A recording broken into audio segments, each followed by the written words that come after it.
Assalamualaikum warahmatullahi wabarakatuh. Bismillahirrahmanirrahim. Wal barzakhi, dan alam barzakh. Wa huwa ma bainad dunya wal akhirah. Barzakh itu barang yang antara dunia dan akhirat. Min waqtil mauti ilal ba'si, mulai dari waktu kematian sampai kebangkitan dari kubur. Faman mata faqad dakhala fil barzakh, maka siapa orang telah mati maka sungguh ia masuk pada alam barzakh.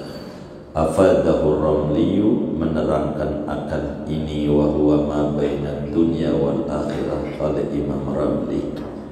Wa hadza ma'tufun 'ala sirati, dan adapun lafaz barzakh yaitu diatofkan atas lafaz sirat. Summa bayyana dzalika, kemudian menjelaskan oleh Tuan Musannif akan yang demikian itu alam barzakh biqaulihi, dengan perkataan Tuan Musannif, min su'alil malakaini, dari persoalan pertanyaan dua malaikat, mungkarin wa nakirin, pertama mungkar namanya dan kedua nakir. Wa huma mahibaniha ilani, keduanya mungkar nakir itu mahibani, yaitu menakutkan, hailani lagi membingungkan, menyeramkan.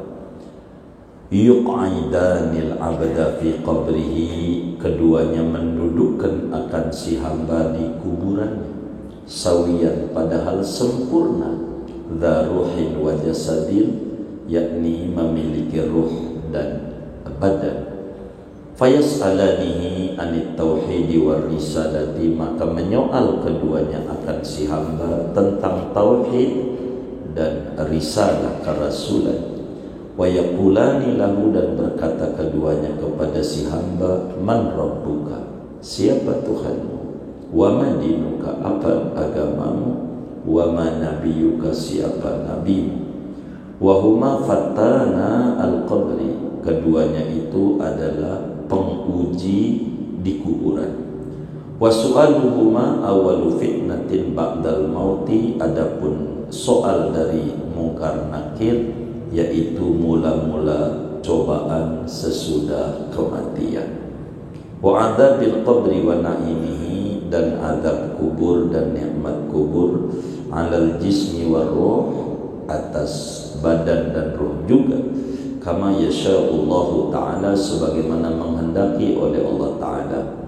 Wa inna dzalika haqqun wa hikmatun wa adlun, dan sungguh yang demikian itu azab dan nikmat kubur merupakan benar adanya dan hikmah dari Allah dan keadilan dari Allah. Wallahu a'lam bishawab. Segini. Saudara sekalian yang mulia, bila mana kita percaya bahwa Rasulullah sallallahu alaihi wasallam, bahwa Nabi Muhammad sallallahu alaihi wasallam adalah Rasul utusan Allah, konsekuensinya kita kudu percaya apa saja yang disampaikan oleh Nabi Muhammad sallallahu alaihi wasallam tentang perkara-perkara akhirat. Malam hari ini kita akan membahas tentang alam barzakh dan hal ikhwal yang ada pada alam barzakh.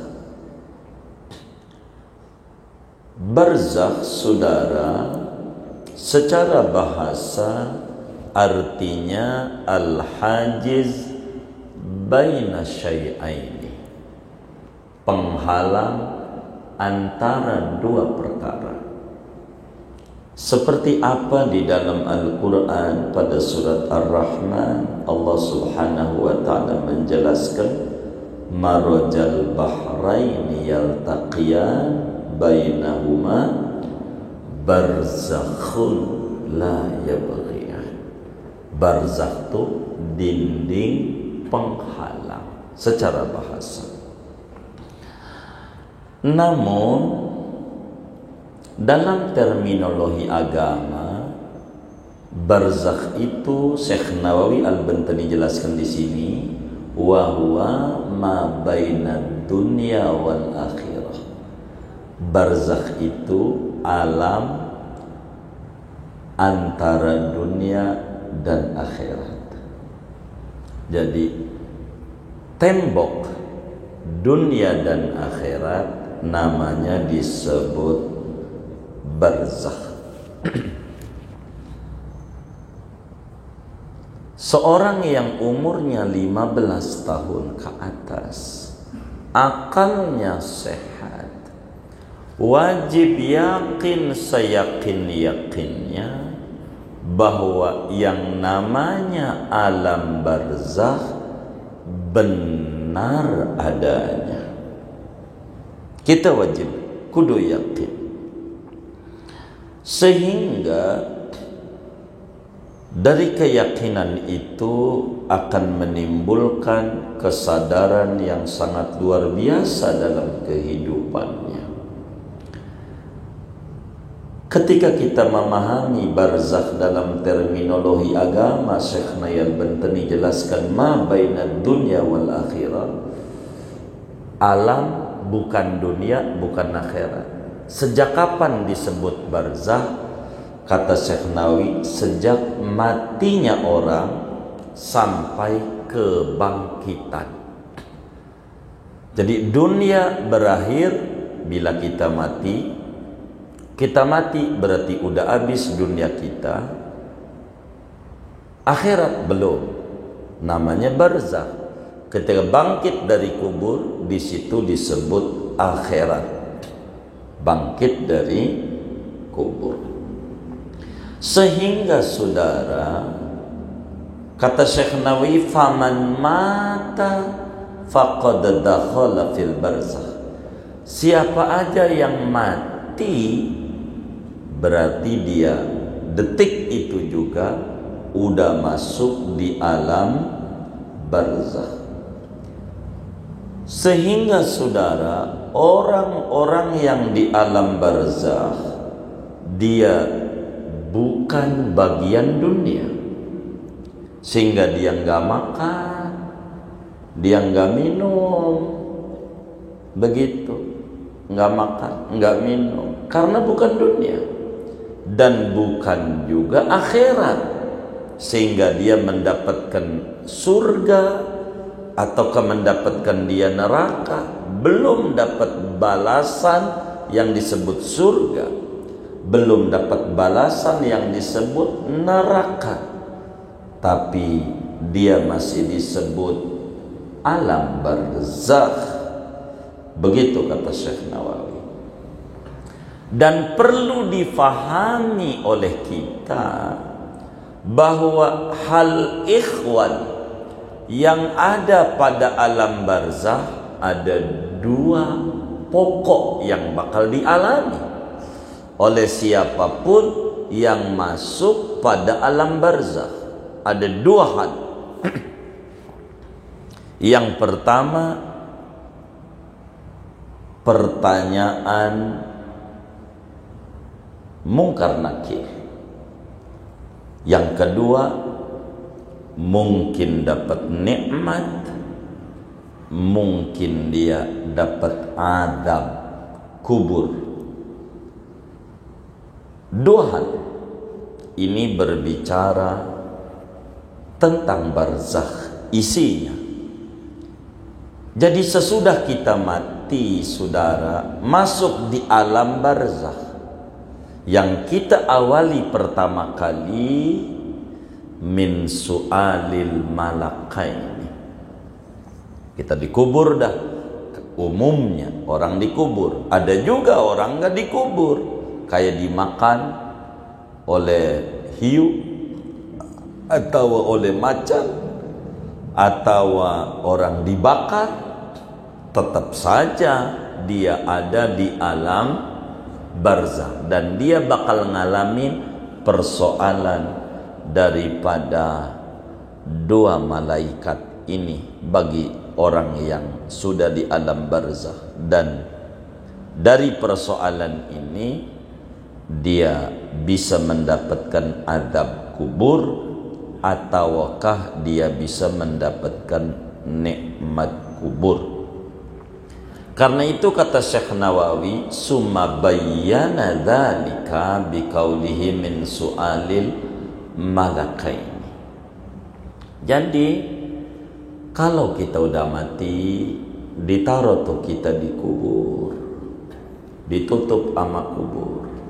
Sesudah kita ditutup, semuanya ditinggallah oleh kita punya keluarga. Maka yang kita alami adalah su'alul malakaini. Kita akan ditanya oleh dua orang malaikat. Seorang mukallaf yang umurnya 15 tahun ke atas, akalnya sehat, wajib yakin, seyakin-yakinnya bahwa soal kubur itu benar-benar ada, kecuali golongan yang diistimewakan yang kagak ngalamin soal kubur. Tar kita bedah golongannya. Seluruh ulama ahlus sunnah wal jamaah, saudara, seia sekata sepakat seperti apa yang dalam kitab kita ini, bahwa soal kubur itu benar adanya. Siapa yang disoal? Orang yang sudah umurnya baligh, bocah enggak. Makanya enak kalau mati masih kecil, udah pasti surga. Kalau matinya masih kecil, belum 15 tahun ke atas. Kalau udah 15 ke atas, ya 50-50. Mungkin surga, mungkin neraka. Ini kayak ngaji nih, udah 15 tahun belum? Oh belum, itu pasti surga. Kalau belum, begitu. Kalau udah lewat, aduh, ini ya kita bisa berharap moga-moga moga-moga. Namanya moga-moga sama dengan pasti bukan? Bukan, belum tentu, kan begitu. Baik dia muslim, apakah dia kafir, kalau dia mukallaf, pastikan orang bakal ngalamin soal kubur. Siapapun dia, nanti ada golongan janjinya mukallaf. Adapun bocah, dia tidak disoal, karena persoalan kubur ini adalah konklusi daripada taklif Allah bagi dia saat ada di dunia. Inilah ujiannya, dan ujian ini berat, bukan ringan. Kenapa? Coba saudara pikirin. Yang bawa wahyu satu malaikatnya, Jibril. Urusan rezeki, Mikail. Nyabut nyawa, Azrail. Atu. Terus tiup sangkakala, Atu. Nyatat amal baik, Atu. Raqib. Nyatat amal buruk, Atu. Atid. Jaga neraka, Atu. Malik, malaikat Malik. Jaga surga, Atu. Ridwan.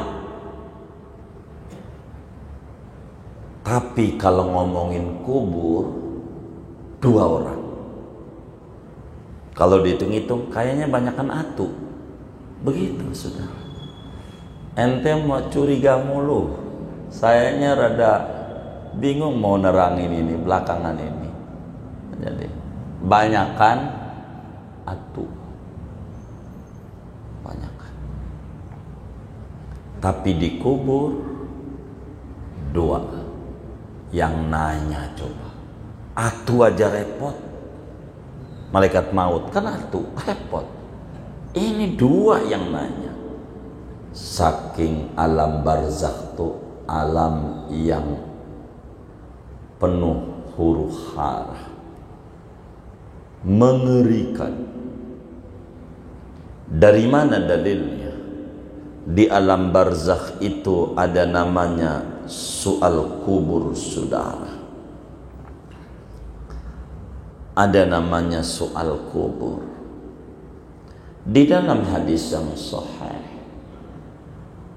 Imam Bukhari riwayatkan dalam Sahih Bukhari, Imam Muslim juga riwayatkan dalam Sahih Muslim daripada Sayyidina Anas bin Malik radhiyallahu ta'ala an, kata beliau, qala Rasulullah sallallahu alaihi wasallam, innal abda idza wudi'a fi qabri wa tawalla anhu ashabu wa innahu la yasma'u qur'ani alihim atahu malakani yuq'idani.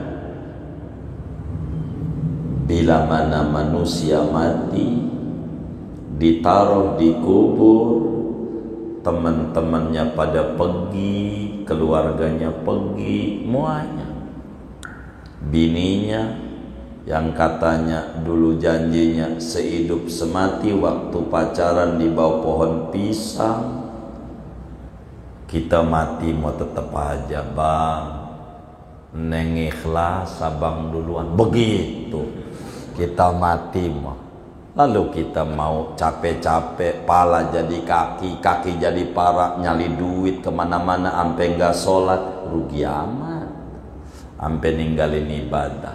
Dia aja kita mati nggak mau nemenin, begitu, ampe kita kagak ibadah, mau rugi, ditinggalin muanya. Harta kita kagak ada yang dibawa, kagak ada. Saya belum pernah temukan ada orang mati dikasih kain kafan lalu dikasih kantong kayak begini. Ada nggak di Kreo dikasih kantong kayak begini? Hah? Ada nggak? Oh nggak ada. Takut ada di Kreo, beda. Nggak ada duit yang dibawa. Ya Rabbana, kita temukan di masyarakat tikar butut masih disuruh bawa pulang. Itu tikar udah butut, udah bulukan, mau pulang. Coba, apalagi motor kita, mobil kita, kagak ada yang ikut. Jadi siapa yang nyelamatin kita? Ya sekarang masih hidup, kita kudu ibadah. Karena yang nyelamatin gak ada lagi diri sendiri dengan ibadah yang kita lakukan. Wa tawada'an ashab.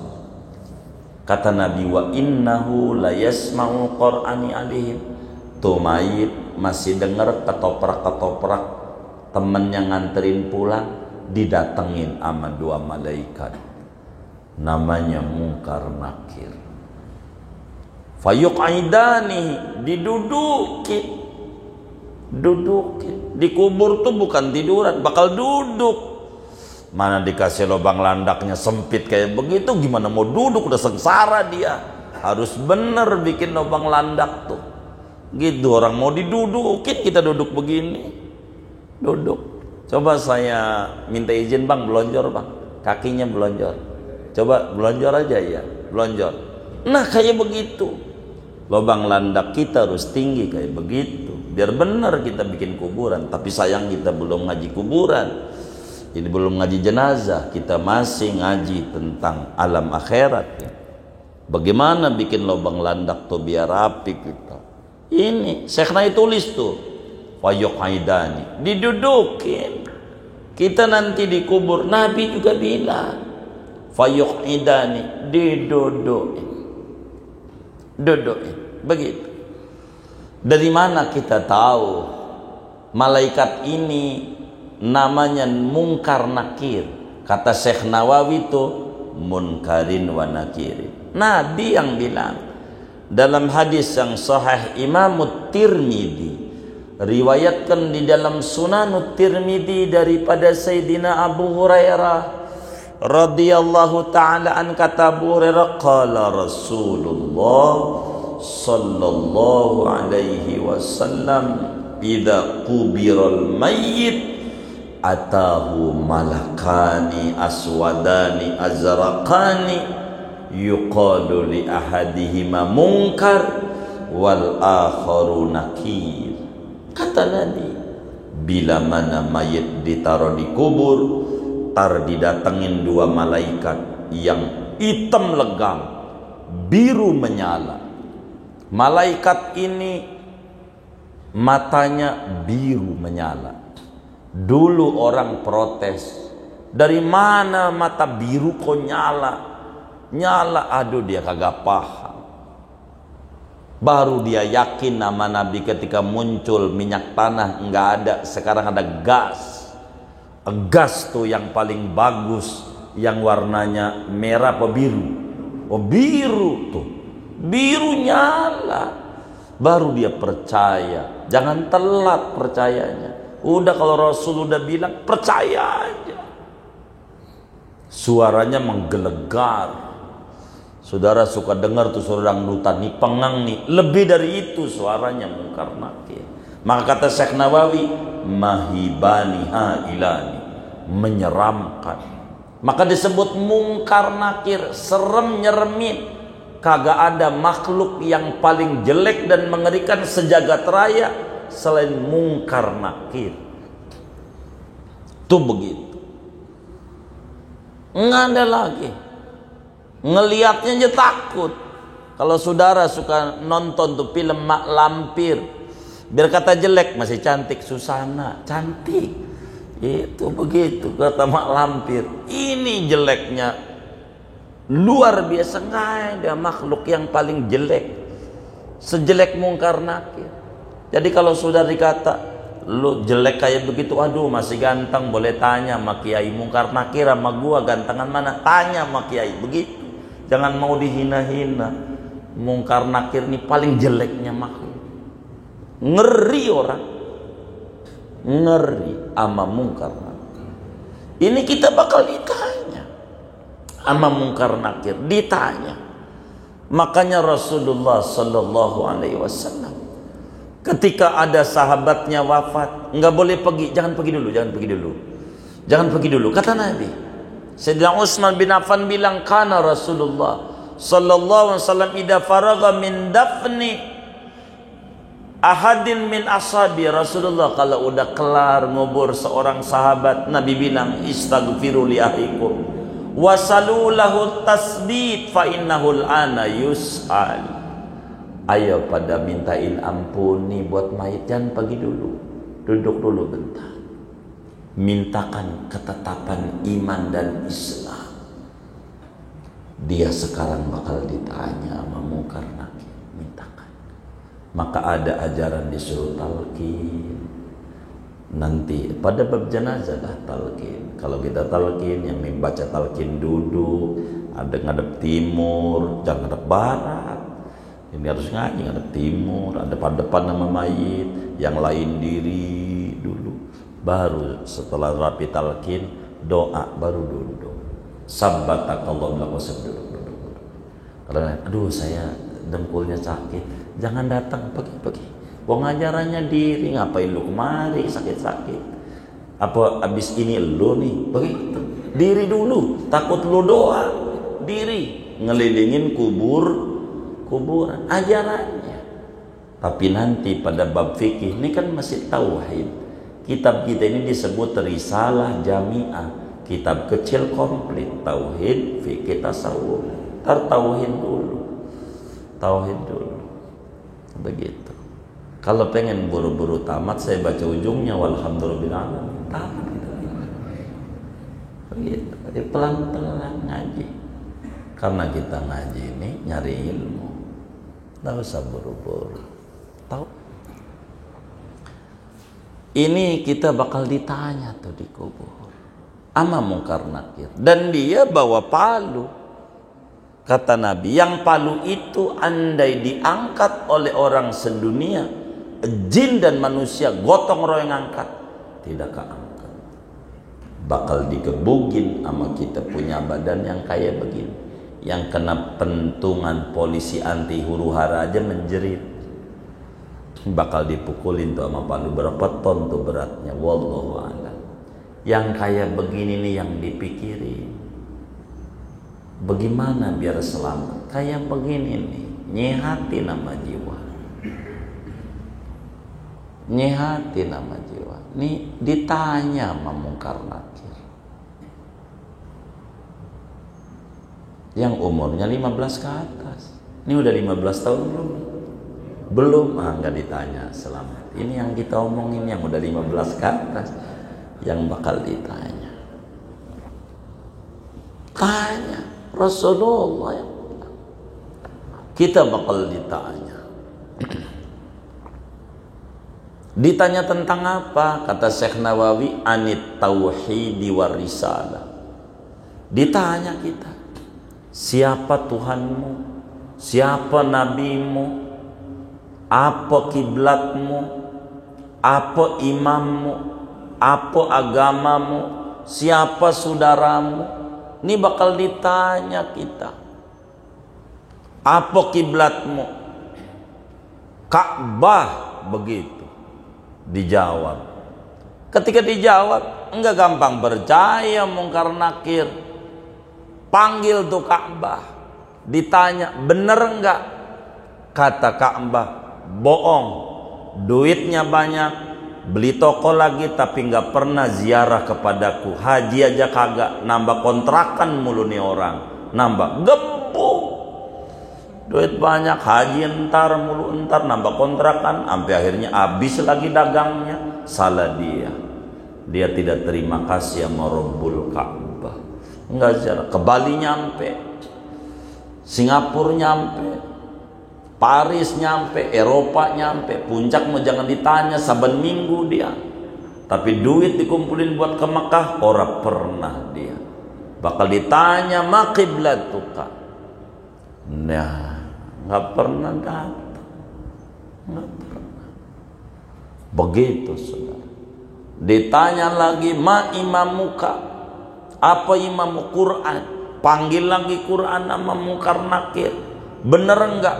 Orang pernah baca WA mulu WA. Begitu kata Quran. Biar seain baca. Karena bakal ditanya, bener enggak imamnya? Quran. Mau ngapain? Quran buat mas kawin doang. Mas kawin aja Quran. Begitu. Begitu mas kawin. Diajarin juga kagak sama bininya. Taruh aja di rak. Emang apa? Dia kata itu kitab suci. Saking sucinya orang pernah disentuh. Ini tanda udah belum ya? Oh belum.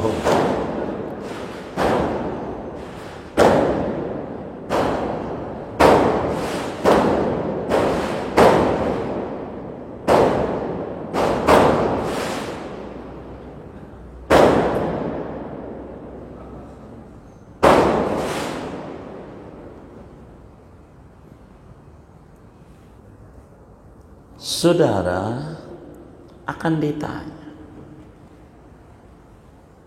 Kalau dia tidak bisa jawab, kata Nabi, yudrabu bima tariqa min hadidin darbatan, akan dipukul dengan palu besi.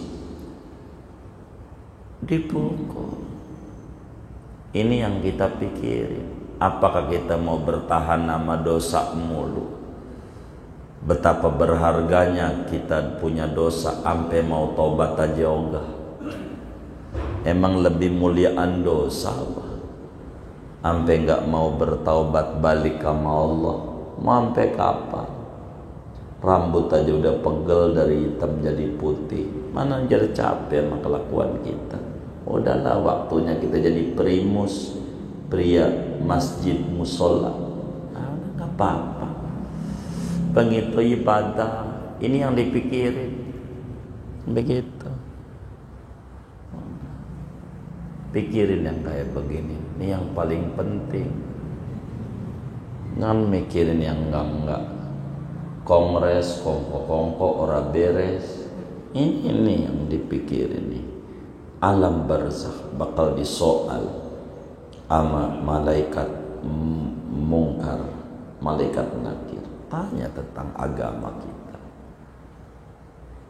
Agamamu apa? Islam. Bener enggak? Karena bakal ditanya. Islam dihina, pura-pura, begitu. Siapa saudaramu? Muslim lagi digempur, dia malah marah. Tuh orang ngumpulin duit, itu ngumpulin doang, nggak buat dia. Begitu malah dia baru bantu. Bakal ditanya di kuburnya. Kita bakal ditanya, saudara. Maka penting kita mumpung masih hidup ibadah. Makanya Rasulullah sallallahu alaihi wasallam didatangi malaikat Jibril, kata maka Jibril, "I'mal masyita fa innaka majziyun bih." Terserah ente Muhammad mau apa ke kelakuan ente, pokoknya semuanya ada buahnya. Nanamnya berenuk, buahnya berenuk. Nanamnya duren, buahnya duren. Aish masyita, ente hidup sesuka ente dah, selagi ente nggak apa-apa. Fa innaka mayyit, entar ente bakal mati. Kalau dikubur ada ditanya, tuh Nabi gimana Ki? Nabi jadi nasihatnya malaikat Jibril. Itu maknanya untuk kita. Ini ngadepin soalan nih, kubur. Adakah orang yang tidak disoal di kubur? Ada. Satu, pangkatnya Nabi.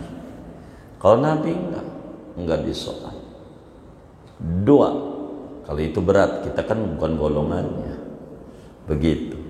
Orang yang tiap malam baca surat Tabarok, tidak pernah tinggal sampai dia mati.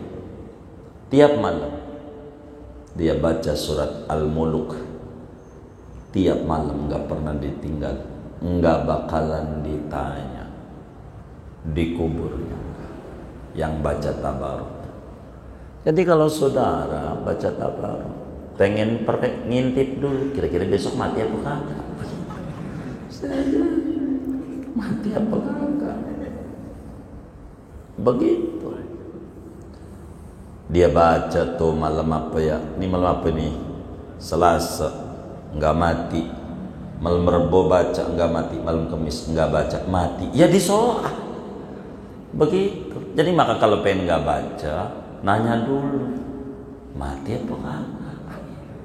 Daripada kita gak tahu, baca aja saban malam 30 ayat sampai ujungnya. Qul ara'aitum in asbaha ma'ukum ghauran famayatikum bima'im ma'in. Sunnah itu baca Allahu ya'tina bihi wa huwa rabbul alamin. Ini surat Tabarok, di antara surat yang kita sunat terakhirnya membaca doa Allahu ya'tina bihi wa huwa rabbul alamin. Mana lagi orang yang meninggal malam Jumat atau siang Jumat, janjinya Muslim, lolos dari persoalan kubur. Tuh begitu. Nabi bilang begini, saudara, man mata lailatal jumu'ah aw yaumaha amina min fitnatil qabri. Siapa mati, janjinya Islam, malam Jumat atau siang Jumat, dia selamat dari persoalan kubur. Selamat.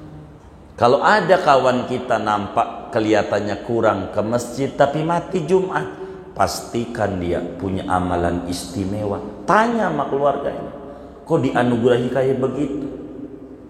Kalau begitu saya malam Jumat bunuh diri aja. Ini mau kagak bisa. Ngarang. Bukan, Allah yang punya mau. Allah yang punya mau. punya mau mati malam Jumat. Itu istimewa.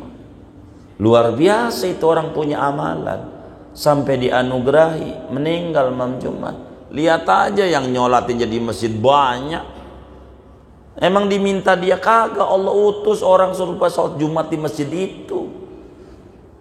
Hebat enggak kayak begitu? Luar biasa. Makanya kalau mati Jumat tuh bawa ke masjid, jangan pakai sambutan lama. Tuh sambutan, yang ini sambutan temen kantornya udah pada pulang, tambah dikit dia kagak ngerti. Allah udah utus itu orang pada kumpul, langsung aja sholat, ntar sambutannya bisa sholat. Jadi orang nggak buru-buru pergi, sambutan dulu, sambutan ini, sambutan itu panjang. Begitu sampai jam 1 ya tinggal 5 orang, ya dikit. Begitu. Ini masalah kita keluarga. Langsung aja sholatin, ntar sambutannya bisa sholat. Orang belum pada pergi. Sampai 6 orang kita sholat jenazah itu ganjarannya segede gunung Uhud, walaupun nggak kenal. Apalagi kalau kita kenal. Ini orang hebat, mati Jumat. Nabi bilang, man sholla ala maghfurin ghufirallah. Siapa yang nyolatin mayit yang dapat keistimewaan diampuni, yang hadir yang nyolatin diampuni dosanya segede apapun. Lumayan. Jadi orang nggak pulang, cuma sambutan ini, RT sambutan, RW sambutan, kelamaan. Begitu. Biar langsung, biar orang jangan indik-indik pergi lagi. Saya lumayan. Jumat itu istimewa, saudara. Istimewa. Meninggal malam Jumat, dari Jumat itu luar biasa. Itu nggak ditanya, dikubur, nggak ditanya. Di antara orang yang nggak ditanya, Sayyidina Umar bin Khattab. Syekh Nawawi Al-Bantani tulis dalam kitabnya Simarul Yani'ah, tapi di kitab kita nggak ditulis. Bahjatul Asri. Sayyidina Umar nggak ditanya di kubur. Sayyidina Umar bin Khattab. Kenapa? Karena Sayyidina Umar bilang, nanti kalau udah mati bakal dikubur orang. Dibalikin ruhnya sama jasad ke jasadnya. Ini kita nanti dikubur tuh balik lagi kayak gini nih, saudara. Duduk tuh kayak gini. Sawiyan tadi tuh, daruhin wa jasadin. Ruhnya ada. Kita kayak gini. Ada 2 riwayat itu. Saya Nawawi nampak menyebutkan sampai kaki. Riwayatnya sampai pinggang. Ruh kita. Sayyidina Umar sampai nanya sama Nabi, akal kita balik ya kayak gini aja Nabi, kayak kita hidup. Percis kayak begini. Oh, kalau kayak begini saya bakal jawab mungkar nakir. Begitu kata Sayyidina Umar. Kata Nabi, innahu la muwafaq. Umar bakal bisa jawab. Begitu Sayyidina Umar. Jadi waktu di sakit Sayyidina Umar tuh ditusuk 17 tusukan, dia izin minta dikubur di samping Rasulullah. Karena rumahnya Siti Aisyah, kalau Sayyidina Abu Bakar nggak perlu izin. Emang dia anaknya. Umar orang lain, diizinin singkatnya dari cerita panjang, tapi pada bagian itu saya harus bercerita. Sayyidina Umar dikubur di situ. Malaikat mungkar nakir Sayyidina Ali ngintip nih, nggak pulang, duduk. Mungkar nakir datang, seram, menggelegar suaranya, gitu. Nanya Sayyidina Umar, kata Sayyidina Umar, yang pelan lah, di samping ada Nabi Muhammad, ente hargai Nabi. Itu ditinggal, jadi kagak ditanya. Tuh begitu, cakep, ada Nabi. Tuh pintarnya Sayyidina Umar. Itu yang pemimpin paling adilnya pemimpin. Bukan saja kaum muslimin yang bilang, orang barat saudara, orientalis. Mereka memuji dinasti yang paling berhasil dari dinasti Islam ketika rajanya yang memimpin Al-Faruq, orang barat. Michael Hart menulis dalam 100 orang terkenal di dunia, Sayyidina Umar ada itu. Ditulis hebatnya Sayyidina Umar, tapi takut sama soalan kubur. Umar ngeri. Maka waktu Umar udah senja, ada orang kasakusuk. Siapa ini yang layak jadi pimpinan ini? Semuanya sepakat. Karena anak Sayyidina Umar itu paling hebatnya orang. Namanya Sayyidina Abdullah bin Umar. Sebagian teman majlis sudah ziarah ke makam Sayyidina Abdullah bin Umar. Pinter luar biasa. Pinternya. Mengerucut. Yang layak jadi pimpinan Abdullah bin Umar. Kagak bisa.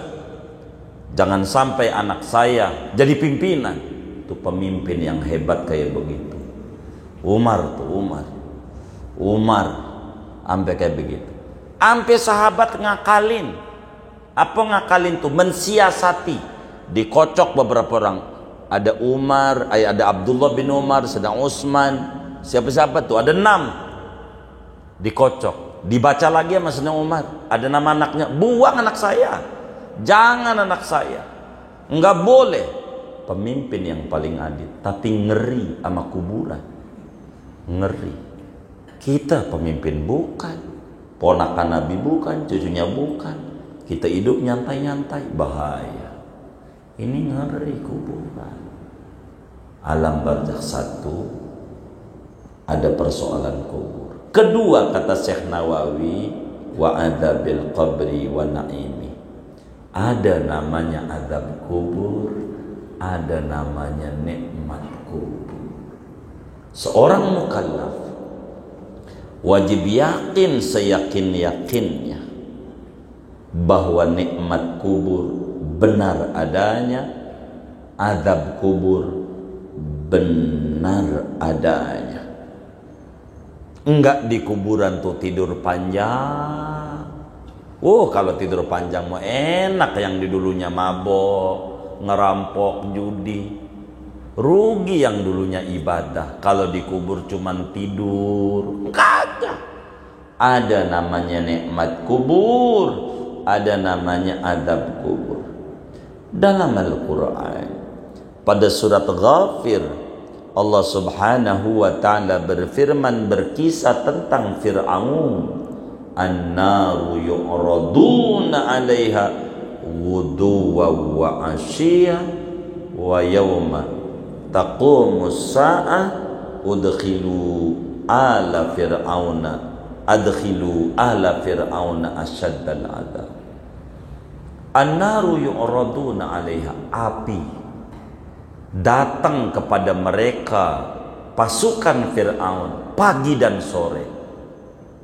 Wa yauma taqumusa, nanti kiamat. Berarti itu apa? Dikubur. Dikubur ada namanya azab kubur. Enggak tidur doang.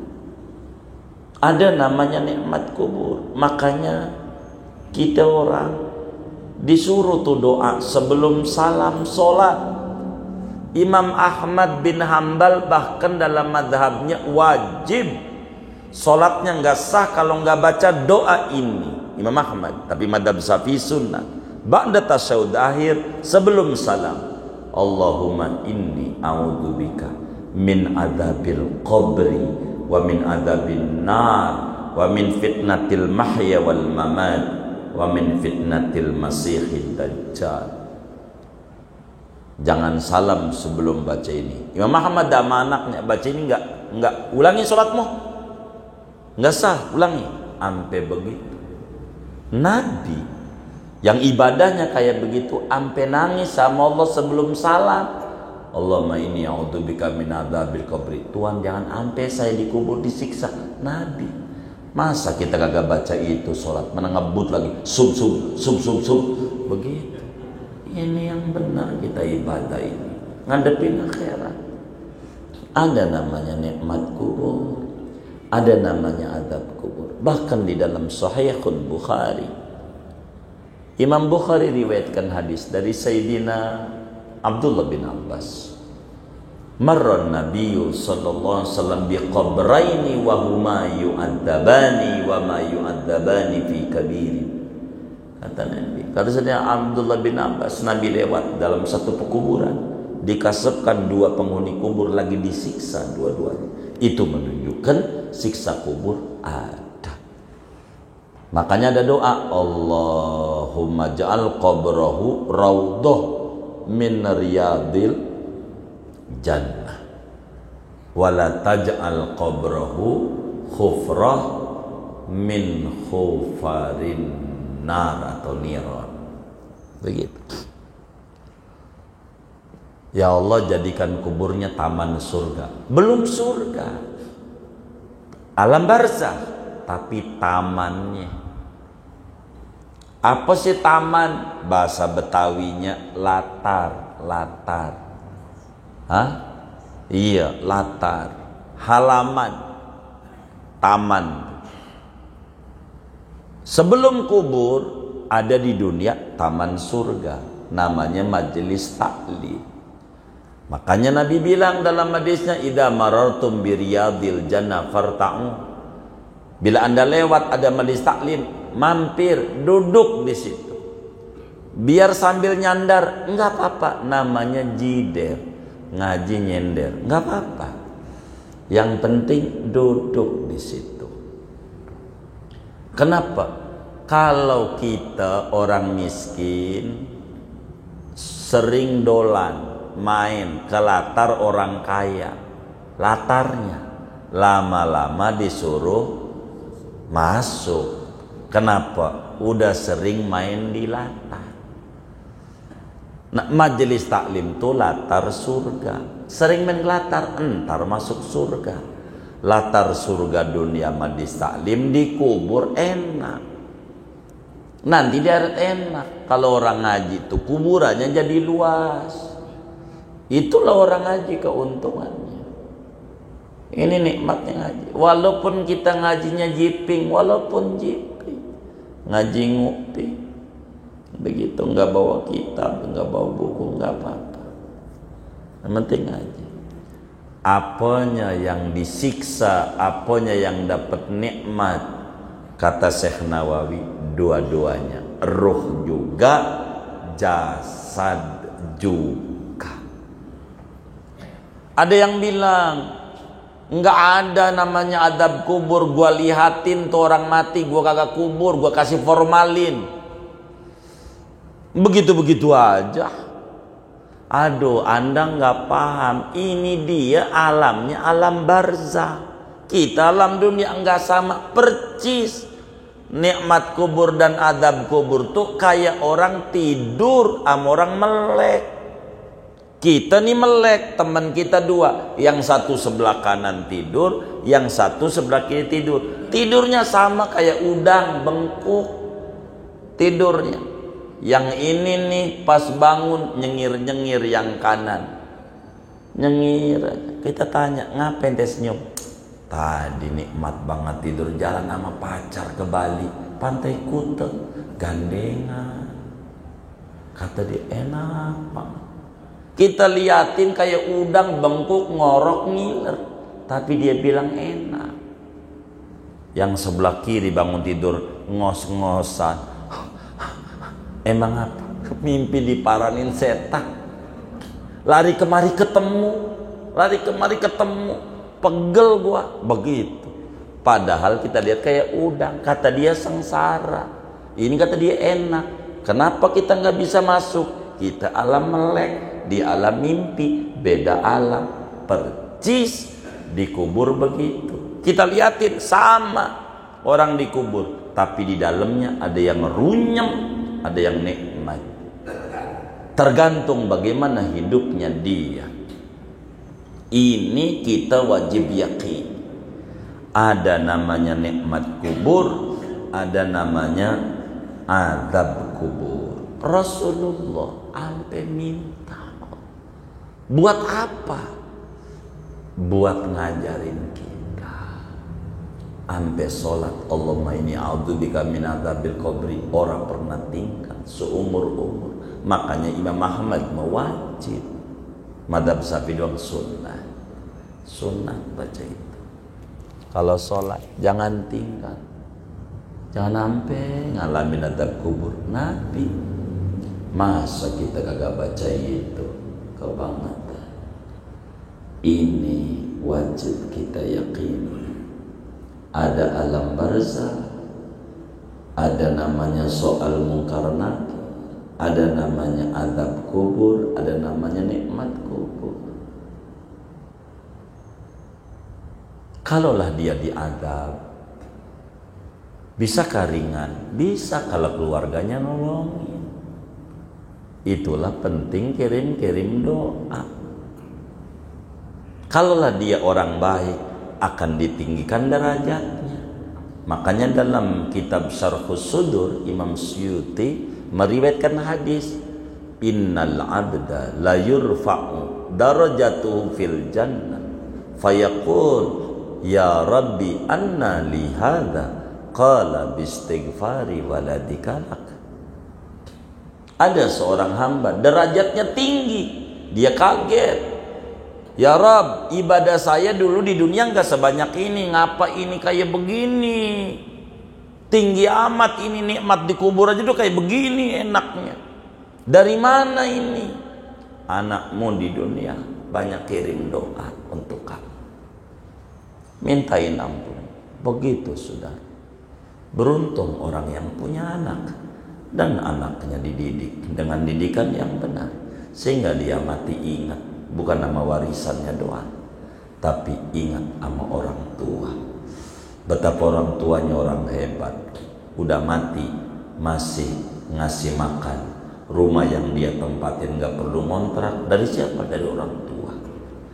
Bahkan kontrakan yang tiap bulan diambilin orang tua juga tanahnya, dia tinggal mengutin doang. Masa timbang mau haul aja dia kudu pakai proposal kemana-mana. Orang tua mau ngapain? Sisihin aja seperak dua perak. Begitu. Andai nggak dikasih apa-apa aja kudu bakti sama orang tua, ngelahirin ke dunia aja luar biasa. Masa kita orang tua kita, ya Allah, rumah yang kita tempatin kalau ngontrak berapa tahun, sisin aja seperak buat orang tua kita. Saban bulan mau 1.000 perak, 1.000 perak. Begitu sudah. Karena ini hal yang paling penting. Ayah pundak kita, ya Allah, luar biasa. Udah mati masih ngopenin kita, apa enggak luar biasa? Maka sudah seyogianya sebagai anak ingat orang tua. Nggak usah mikirin kakak kita, adik kita, ini kita kudu bakti. Nggak usah ngiri sama orang kagak benar. Kata kita, kakak kita kagak, kata adik kita kagak. Ini udah urusan dia. Kita yang bakal tanggung jawab sama Allah di kuburnya. Begitulah hidup. Dan ini hal yang paling penting untuk kita pikirin serius, ngadepin ini,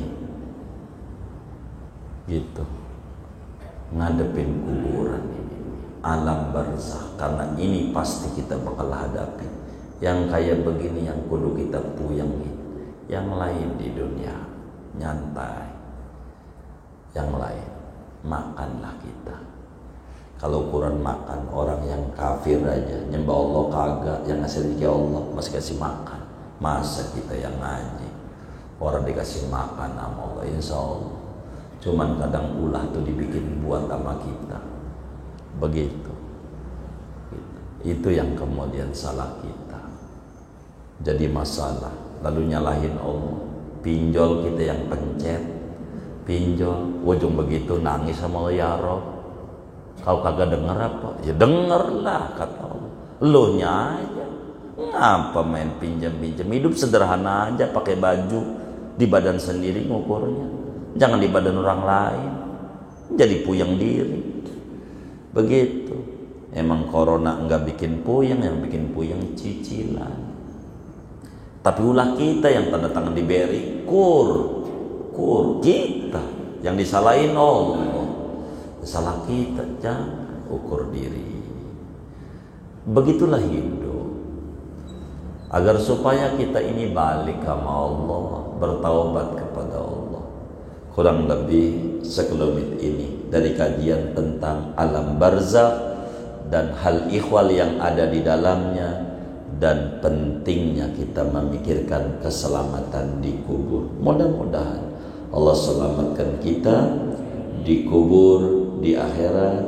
Allah jaga kita punya umur ini sampai Allah tutup akhir hayat kita dalam keadaan husnul khatimah. Amin ya rabbal alamin. Ada yang ditanya mungkin dari materi ini atau di luar? Doa silakan. Baik.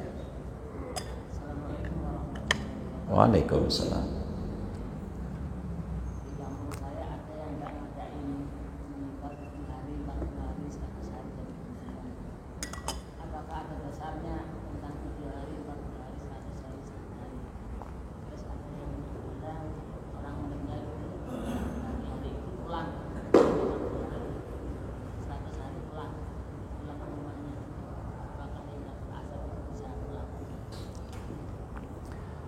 Jadi berbicara sedekah, ada orang barangkali 7 hari, itu ada dasarnya. Orang itu ditanya di kubur berapa kali. Dalam satu riwayat, Imam Suyuti juga tulis dalam kitab Syarhus Sudurnya, Al-mu'min yuftanu fi qabrihi sab'ata ayyam. Orang itu ditanya di kubur sampai seminggu. Ditanya ujian tuh, ujian nasional aja kadang 3 hari, hari ini matematik, besok bahasa Indonesia, besok bahasa Inggris, begitu. Dan kuburan itu ditanya itu begitu. Maka dari sebab itu ada orang membuat acara seperti itu, tapi itu hanya kadar kemampuan. Jadi jangan disalahkan berbicara 7 hari, 3 hari, jangan itu. Tapi lihatlah anak bakti sama orang tua. Itu yang harus dilihat. Kalau ngelihat itu sama dengan anak dia larang bakti sama orang tua. Kan yang sedekah dia, apa mau 3 hari, mau 7 hari dia, duit dia buat babanya. Lah kita yang marah-marah, siapa kita? Begitu. Ini yang menjadi masalah. Begitu, yang nyumbangun masjid dia, yang nyumbang dia, kita marah-marah, kan salah kita, nggak ada urusan. Begitu, jadi biarkan itu orang hanya adat, tapi punya dasar, ada dasarnya. Orang begitu, mayit dikubur ini 3 hari badannya bengkak, 3 hari kembung, seminggu pada meletus dari kembung. Badan bengkak, kembung. Makanya lihat orang kampung itu kalau udah 3 hari sedekahnya rada gedean, nasi uduk 3 hari. Kalau udah seminggu lebih banyak kan. Itu karena ada kaya-kaya begitu. Itu terlepas segalanya. Boleh saja orang sedekah 3 hari, enggak apa-apa. 7 hari silakan aja. Kalau saudara kaya, sabanari yang bagus. Kalau saudara kaya, tapi jangan larang yang mampunya segini nih. Kalau kaya, sabanari aja bagus buat orang tua. Kasih makan 1000 orang ya sabanari kalau mampu. Tapi jangan sampai disalahin yang mampunya cuma seminggu begitu. Ya biarin, nggak apa-apa, masih bagus. Ini anak ngamalin apa yang dipesan oleh Rasulullah Sallallahu Alaihi Wasallam ketika sahabat nanya, ya Rasulullah, inna abawaya qad halaka, fahal baqiya min birrihima ba'da mautihima syai'. Rasulullah, abahku udah mati, jalan bakti apa saya sebagai anak kepada orang tua yang udah mati nih Nabi? Kata Nabi, as-salatu alaihi, ente kirim doa, itu bentuk kirim doa, ngamalin ajaran Rasulullah, jangan diomelin. Jangan. Kalau kita nggak suka buat, nggak apa-apa. Sebab di kampung saya aja begitu. Saya punya tetangga, dia punya anjing mati, nggak ditahlilin, nggak apa-apa, urusannya dia, ya kan? Boleh saja. Boleh nggak? Boleh kan, anjingnya dia, ya kan? Terserah dia, kan? Begitu. Boleh saja. Ini ada orang berbuat baik, bagus, anak bakti sama orang tua. Itu tindakan mulia yang perlu kita apresiasi. Begitu. Memberatkan, tanya aja sama dia. Dia yang sedekah aja nggak merasa diberati, kita sedekah kagak dikomentari mulu orang sedekah. Ini yang bermasalah ini kita, jangan-jangan begitu. Ini ada anak bakti sama orang tua, kan bagus, silakan saja. Kita nggak mau, ya kan nggak apa-apa gitu. Dia bakti, saya baktinya nggak begitu, iya boleh juga, kan banyak. As-salatu alaihima wal istighfaru lahuma wa infadu ahdihima wasilatul rahim allati la rahimalaka illa min qiblim, dan masih banyak hadis-hadis yang itu di Bukhari, di Muslim, orang sedekah bagus saja. Tentu sekemampuan mereka. Ada yang mampunya 3 hari, ada yang 7 hari, enggak apa-apa, boleh saja. Saya mau sehari aja, enggak apa-apa juga. Begitu boleh aja. Saya mau 40 hari, enggak apa-apa juga. Karena agama tidak pernah maksa. Tapi jangan larang kalau ada anak pengen bakti sama orang tua. Kurang lebih demikian. Wallahu a'lam.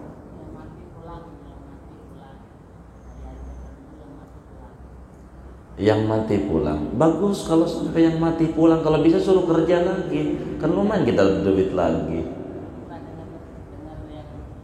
Bukan. Jadi begini, kalau kita udah meninggal, nanti bakal bersuara kepada keluarga, wahai yang nempati rumahku, apakah kau masih ingat sama aku?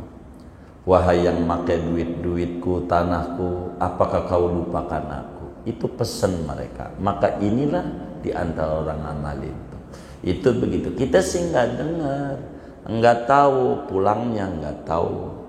Kalau tahu pulangnya, mintain duit aja. Begitu. Kita nggak tahu, cuman bahasa ini sebagai nabi ingetin betapa kita anak ada hubungan dengan orang tua. Saya udah tulis bang, coba minta sama teman-teman majelis judulnya tuntunan tahlil ya, Ahlus Sunnah, dalil-dalil Ahlus Sunnah wal Jamaah. Saya tulis panjang lebar tuh apa yang abang kita tanya seluruhnya. Kenapa baca Yasin, kenapa baca Qulhu, kenapa doanya begini, kenapa begini, apa pulang apa enggak, panjang kami udah tulis di situ. Ini adalah fungsi betapa anak tidak boleh putus hubungan dengan orang tua meski sudah meninggal dunia. Karena Al-Qur'annya wa qadara rabbuka alla ta'budu illa iyyah wa bil walidaini ihsana. Kapan mau hidup mau mati enggak boleh putus anak dengan orang tua. Panjang paparannya, tapi sekelumit ini moga bisa dipahami. Wallahu a'lam. Sudah ya? Iya baik.